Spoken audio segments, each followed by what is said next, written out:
I can't listen to QAnon. It's you. Yeah, and registered Republicans are not half the country. They're a small minority of the country. Absolutely. And the Republican Party and Republican presidential candidates from Donald Trump forward now, most votes for the presidency. That isn't the plan. That was what Mitt Romney was trying to do. He was trying to win the most votes and the Electoral College.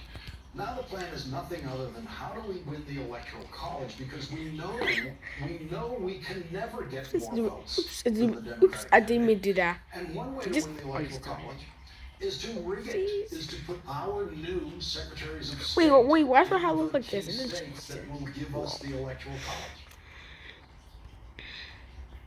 College. Possible.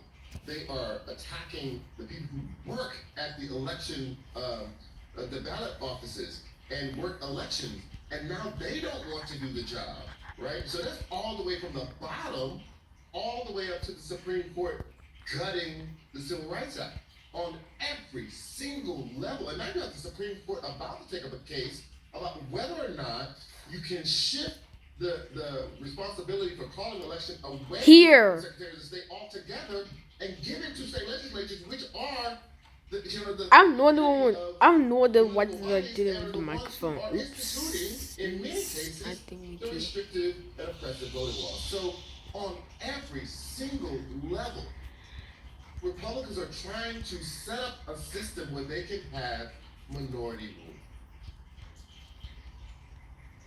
On that again.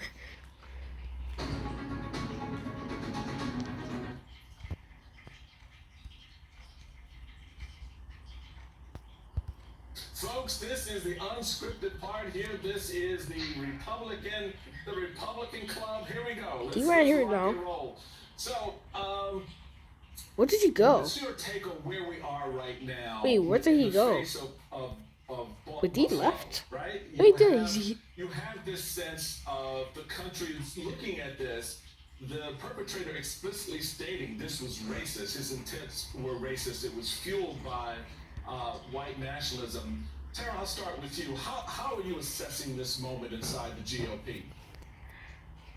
I think it was very illuminating to see how the Republican Party would respond to this. And they've really shown us who they are, right? Maya Angelou said, someone shows you who they are the first time, believe them. And for years, the years that I spent in the Republican Party, I was in denial about how influential this idea of racism, xenophobia, the culture wars, and this fear of the other was, how much of that was still there in the underbelly of the party. And now it is percolating to the top. And I think it is absolutely despicable that leaders of the party who have claimed for years that they have no tolerance for this, apparently have a tolerance for this. Their words have consequences, and their inaction that has been spewed out of the mouths of Fox News, celebrities, and members of Congress in Republican leadership, Elise Stefanik, I'm talking about you, their refusal to repudiate this has led to bloodshed, and this is not the first time, and I fear this will not be the last time either. But it's more important for them to maintain power. It's more important for them to continue to foment this white grievance about being replaced, this fear of being replaced, this fear of the other. That's more important to them for political power than doing the right thing. This is a neo-fascist movement that is Oops, I didn't mean to jump into that. Mainstream of the party, the liberal as it gets. So Joe, my man Joe, this one's for you, baby. There's this Tennessee pastor who absolutely lost his friggin' mind last Sunday during the service from the pulpit. Take a listen. Out to the place right now. If you vote Democrat, I don't even want you around this church. You can get out. Let's see. You can get out, you demon. You can get out, you baby butchering election thief. You cannot be a Christian and vote Democrat in this nation. You want me to believe in you. I'm sick. And you want me to always believe They in you. want to talk about the insurrection. Please always do what I like you wrote. I said I was sleeping when I saw the events. I went to the toilet, I came back, I saw the You ain't seen the insurrection yet. Anyway, so what are you doing here? So you You did not need to spend more you on low down 12 sorry more. compromisers. So when I came to come back to You'll South find Africa, out what please the always insurrection do is. because I don't want to disbelieve in you. I believe in whatever you tell me, and that is why you see me. I don't want you to be a child that will tell me this. Then you tell me it's red, then I'll come and discover later it's black. Your school wrote me, they said they gave you a form. Leave it inside your bag. I will fill it up on Sunday. So on Monday you take it to school. You give it It's to her. not fringe anymore, Michael. So it's trying to call. Yeah, I was sleeping that time. You would have told her, I'm sure my daddy was sleeping because he went to work. The base of the Republican Party is fully radicalized. And look, people like me, Hal Party, denies basic truths. They've given up on democracy and they want a dictator to rule. Michael, when we This is talk the about the vote that I got. base, we're talking about middle-aged and older white folk generally. And yeah, look, I engage with these people still every day, Michael. They want 1950 America back. Some of that is racial. Their Republican colleagues in Congress know this. But instead of letting black and brown people in and trying to persuade black and brown people to vote for freedom and free markets, way too many of my former colleagues just don't want to let them in because their base is radicalized. Miles, you've taken a different approach to this effort to create a new space for conversation with the Renew America movement. How do you, when you look at January 6th, you listen to what Joe did inside the Republican Party? A, is there any hope for that institution as we currently know it? And B, if not, where do Republicans and like-minded souls who are pro-democracy still maybe... In the hope that we were going to try to reform the Republican Party within. I was not ready to say, let's cede one of only two major parties in the United States and trying to get the good guys protected in the Republican Party, the ones who want to reform it like the Liz Cheneys and the Adam Kinzingers, and go after the extremists like Madison Cawthorn. Despite the fact that Madison Cawthorn has lost his race and people like Liz Cheney are still in the fight, I do not believe the good guys are winning. In the civil war for the soul of the Republican Party, the good guys are losing, and because of the reason you just said, Michael, that radicalized base of the Republican Party, Joe mentioned it too, that is why I believe in the long term, hopes to reform it internally are going to be a failure. Now, I left the Republican Party this week because I ultimately concluded after Buffalo that these efforts to try to reform the GOP are failing, and the Republican Party has tried to abuse people of the notion that it's tied to racism, but let me be very clear. There's not just a dotted line to the leadership of the GOP when it comes to violent white supremacy. There is a direct line. When I was in the Trump administration, Donald Trump and his core warned that this was becoming a threat because they didn't think those folks were violent extremists. They thought they were very enthusiastic voters. And then when Trump would talk about the countries he wanted to increase immigration from, he would talk about Denmark, Finland, Iceland, Norway, Sweden. When he talked about the countries he wanted to decrease immigration from, he would talk about Somalia, Haiti, Kenya. It was very clear that the head of the Republican Party, Donald Trump, wanted more white people from rich countries into the United States and fewer black and brown people. That is still the person who's notionally dedicated a racist viewpoint, but it didn't just stop there. It's not that they didn't want to do anything about the threat and quietly voice support for racist views, but when you enter into the dark, not even your shadow follows you. It sounds much like what this past Right. I know. They're Waiting for you though, Michael. Well, look, I tell you, I know it ticks them off that I'm still here. So, but that's fine. They keep breaking the light bulb, but we're still trying to hold up because the fundamental underpinnings and value of family and country and government service and all those things still matter to a lot of Republicans out there, Joe. To Miles's point that the light seems to be going out here for a lot of those folks inside the party. You've got folks like Tara who are fighting through other organs like Lincoln Project. Where do you see space? Do they stay? Do they go? What happens? We're looking at elections coming up this fall. How do you assess the political fallout from all of this? Come from the mega cult. I still talk to these people every day, and I've been doing that for years. And if you heard what I heard every single day, you'd understand why I said a few years ago, this party is not savable. it's not reformable.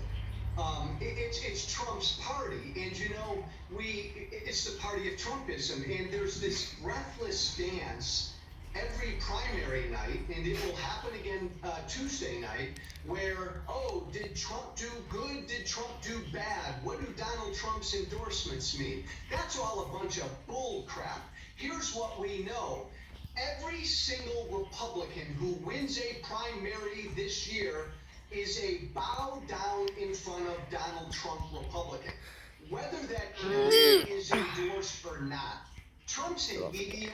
His endorsements make no sense. Don't pay attention to the endorsements. Every Republican, if you want to win, you have to worship Donald Trump. And that's not changing anytime soon.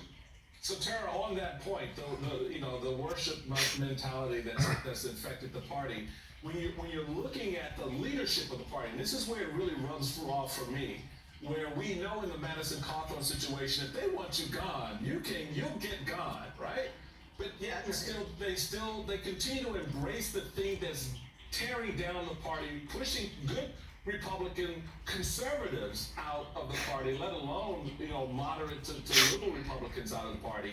How do you see this party, if they win this fall, going into next year and setting up 2024? What should Americans be mindful of if they give power back to the party of insurrection? Yeah, that's the kicker here. This is not your grandfather or your father's Republican Party anymore. This is not the party that I joined as a 17-year-old high school kid in 1992, excited to work on George H.W. Bush's re-election campaign, okay? This is a far cry from that.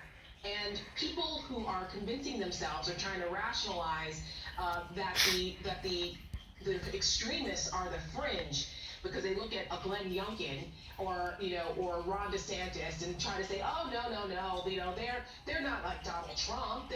Yes they are. You cannot put on a parka vest and say that you're not MAGA. You are. And to Joe's point, that every single Republican who wins a primary, they should be questioned and put on the sleeve. Because the America First agenda, this MAGA Donald Trump ilk, that is Trumpism.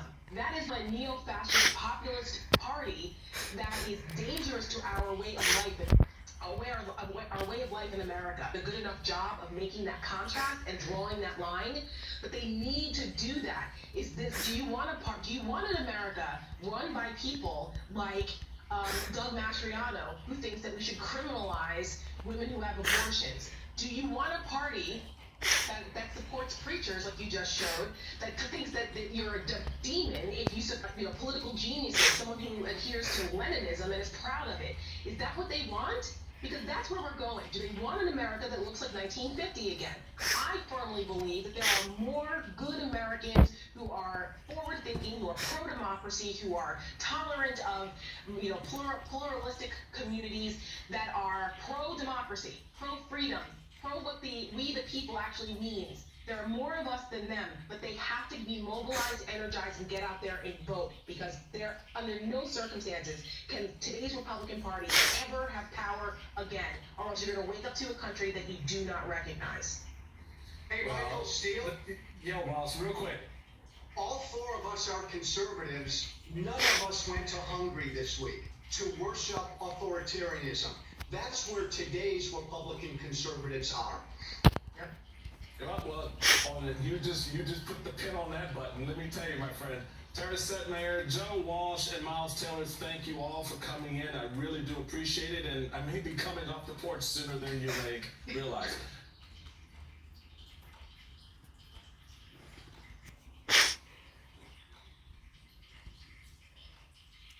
Jordan, you spent some time down in the state of Georgia the last few days. If this week was about Pennsylvania, next week, Tuesday, is going to be about the state of Georgia. Big governor's race down there, big Senate race, and of course all the statewide races. What did you find talking to some voters of both parties? Well, I'm really excited about this. We've had more major focus groups, and over the last couple of years, since 2016, I've done hundreds of these groups with a British polling group, and so one of my partners on that project, we teamed up and we surveyed the local electorate, and we have a group of Democrats and a group of Republicans, and we fine-tuned it using a deeper survey with this great device called Question Pro.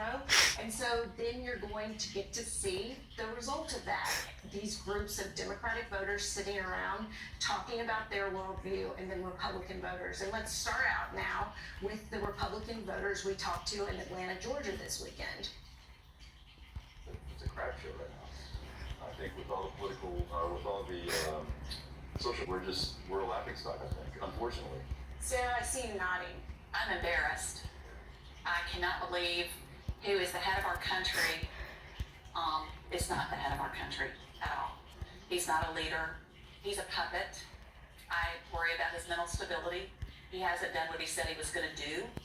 Mask mandates, and then Republicans were the opposite, when it really didn't necessarily have to be that way from a health issue.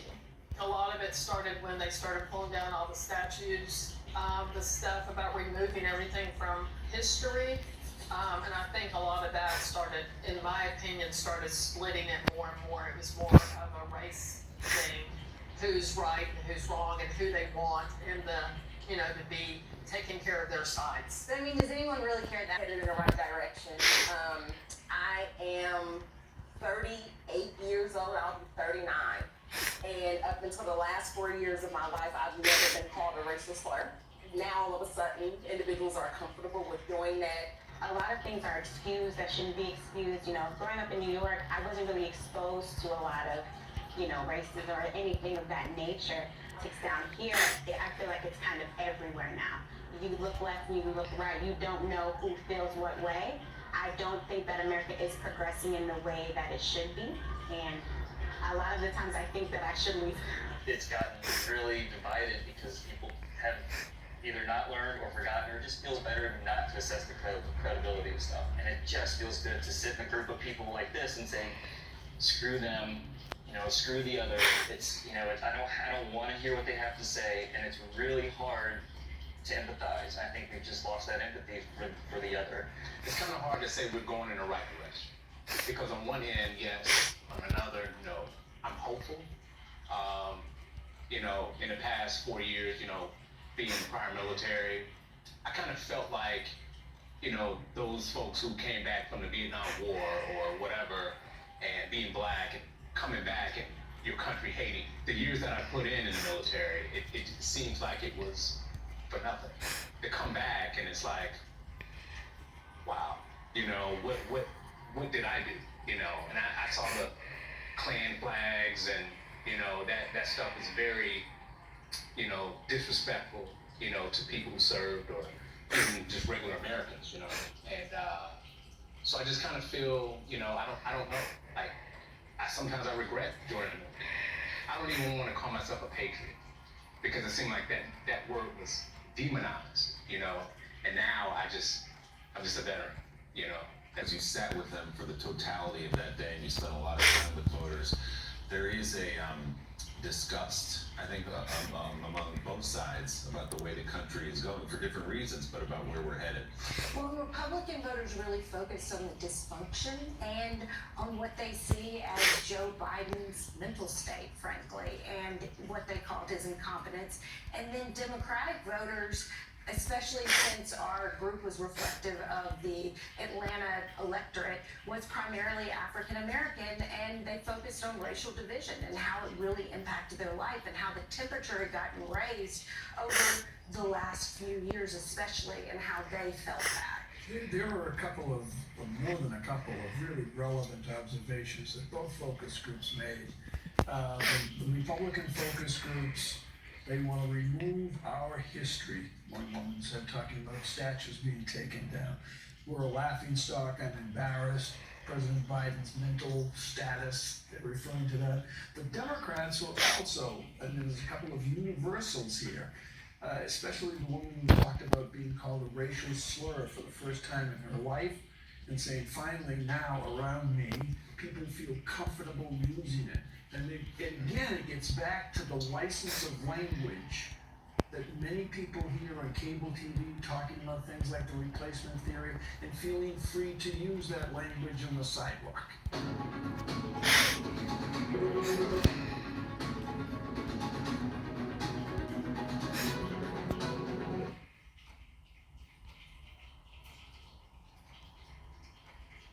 off the grid for a couple weeks, but I searched your feed on Twitter. It is illuminating. It would very much jeopardize an ongoing criminal investigation.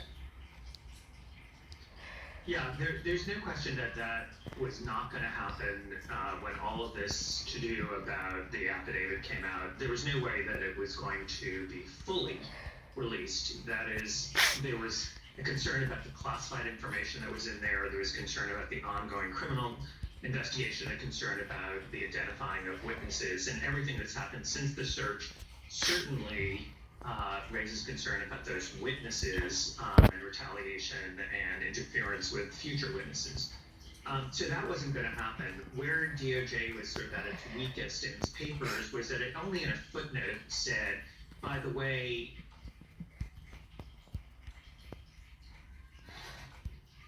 This week, once boastful Republican Senate candidates and their strategists have more reasons to be concerned about their chances of taking back control of the U.S. Senate, on top of what continues to be very bad polling among some of their, from the right's, must-win nominees, and even Senate Leader Mitch McConnell lowering expectations very publicly on the prospect of victory.